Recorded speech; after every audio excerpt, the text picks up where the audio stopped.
ಇನ್ನು ಎರಡನೇ ಟಾಪಿಕ್ಕು ಬಹುಮುಖ್ಯವಾಗಿ ಮತ್ತೊಮ್ಮೆ ನಾನು ಧರ್ಮಸ್ಥಳದ ಬಗ್ಗೆ ಪ್ರಿಡಿಕ್ಷನ್ ಕೊಡ್ತಾ ಇದ್ದೀನಿ.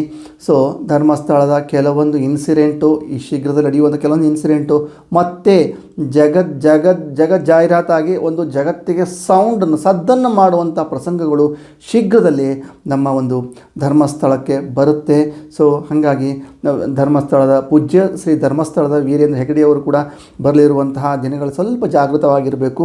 ಸೊ ಮತ್ತೆ ಒಂದು ವಿಷಯ ಇಡೀ ಒಂದು ದೇಶಾದ್ಯಂತ ಈ ವಿಷಯ ಧರ್ಮಸ್ಥಳದ ಬಗ್ಗೆ ವಿಷಯ ಸದ್ದು ಮಾಡುತ್ತೆ.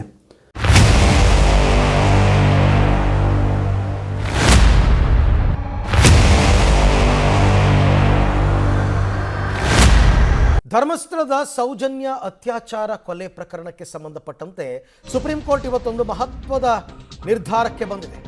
ಧರ್ಮಸ್ಥಳ ಸೌಜನ್ಯ ಕೊಲೆ ಕೇಸ್ ಮರು ತನಿಖೆಗೆ ಸುಪ್ರೀಂ ಕೋರ್ಟ್ ಒಪ್ಪಿಗೆಯನ್ನು ನೀಡಿದೆ.